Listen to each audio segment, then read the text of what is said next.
Assalamualaikum warahmatullahi wabarakatuh. Bismillahirrahmanirrahim. Alhamdulillahirrabbilalamin. Asyhadu an la ilaha illallah wahdahu la syarikalah wa asyhadu anna Muhammadan abduhu wa rasuluh, amma ba'du. Para hadirin sekalian, Ramadan tidak terasa, cuma tinggal beberapa saat lagi. Ini saatnya kita untuk menyingsingkan, mengencangkan ikat pinggang untuk mengoptimalkan ibadah. Sejalan dengan hadis dari Nabi Muhammad SAW yang mengisyaratkan bahwa jika manusia ini hari ini lebih baik daripada hari kemarin, maka dia akan masuk kepada golongan orang yang beruntung. Dan bila mana hari ini tidak sama dengan hari kemarin, maka dia kelompok orang yang merugi. Dan bila mana hari ini lebih buruk dari hari kemarin, maka masuk pada kelompok orang yang terlaknat.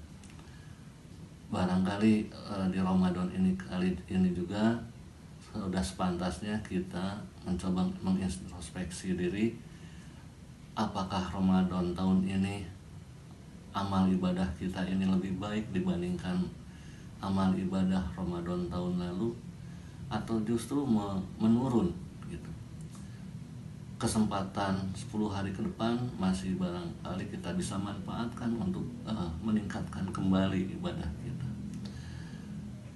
Satu riwayat dari sahabat Rasulullah SAW yang merasa menyesal ketika amalannya itu tidak optimal, yaitu sahabat Sya'ban rahimakumullah. Sahabat Sya'ban ini adalah sahabat yang selalu datang berjamaah ke masjid dan duduk di belakang. Semua orang tahu, para sahabat tahu, Rasul juga mengetahui kebiasaan Sya'ban yang duduk di pojok. Satu subuh, Rasul tidak melihat Sya'ban ada di masjid. Lalu beliau bertanya kepada sahabat, adakah yang melihat Sya'ban hari ini? Sahabat menjawab, tidak, Rasul. Sehingga Rasul menangguhkan dulu sholat subuhnya, karena beliau berpikir bahwa Sya'ban masih di perjalanan. Beberapa saat Sya'ban masih belum datang, maka dari Rasul melaksanakan sholat subuh karena sudah agak siang. Setelah sholat subuh, Sya'ban masih tidak ada di masjid. Lalu Rasul bertanya kepada sahabat yang lain, adakah yang tahu tempat tinggalnya Sya'ban? Kekhawatiran Rasul kepada sahabatnya.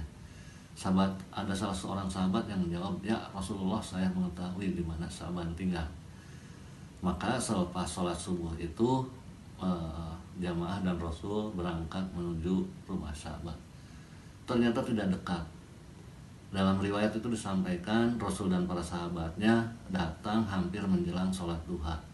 Kalau hitungan kurang lebih 3 jam perjalanan dari masjid ke kediaman Sya'ban. Maka seperti itulah Sya'ban tiap hari bolak-balik ke masjid 3 jam, waktu yang ditempuh untuk datang ke masjid. Setiba di kediaman Sya'ban, Rasul bertanya, apakah ini kediaman Sya'ban? Lalu muncul seorang perempuan dan menjawab, iya, ini kediaman Sya'ban. Rasul bertanya, bolehkah ketemu Sya'ban? Wanita itu menjawab bahwa Sya'ban itu sudah meninggal tadi pagi. Cuma katanya ada yang heran, waktu sakaratul maut Sya'ban mengadu sampai 3 kali. Lalu Rasul bertanya, bisakah engkau ceritakan apa saja yang diaduhkan oleh Sya'ban?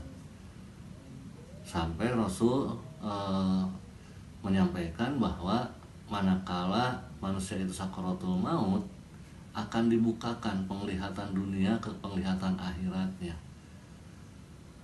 Istrinya lalu menceritakan bahwa Sya'ban mengadu kan 3 kali. Nah, pada saat itu sakaratul maut diputar kembali apa yang terjadi gitu ya, yang dilakukan oleh Sya'ban.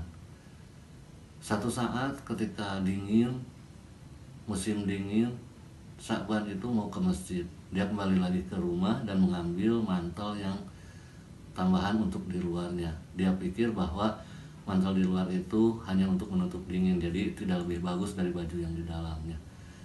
Ketika berangkat di perjalanan, Sya'ban menemukan seseorang yang sedang kesusahan, kedinginan, hampir meninggal. Sa'ban kasihkan wantalnya, lalu orang itu dipapa, dibawa sampai bisa berjamaah. Nah dari situlah Sa'ban melihat juga pahala surga yang akan diberikan oleh Allah. Dia mengadu, aduh katanya, kenapa tidak yang lebih bagus? Karena Sa'ban melihat surga yang ditawarkan Allah itu indah, apalagi kalau baju yang bagian dalam yang terbaik yang diberikan. Yang kedua mengaduh lagi, aduh katanya, kenapa nggak lebih jauh gitu ya, padahal 3 jam perjalanan ke masjid, dan Allah juga memperlihatkan balasannya, sehingga seandainya lebih jauh pahalanya atau balasannya akan lebih baik. Dan yang ketiga adalah memberikan sepotong roti dan setengah gelas susu kepada pengemis, padahal kalau diberikan semuanya akan jauh lebih baik pahalanya. Makanya di situ Sa'ban juga mengadu. Demikian para hadirin sekalian, kisah ini bisa mendorong kita, memotivasi kita untuk lebih baik dalam beribadah, memberikan sesuatu yang terbaik gitu. Sehingga kita tidak terjadi penyesalan. 10 hari ke depan jadikanlah penyempurna ibadah saum kita, lakukan hal-hal yang terbaik. Rabbana atina fid dunya hasanah, billahi taufiq wal hidayah. Assalamualaikum warahmatullahi wabarakatuh.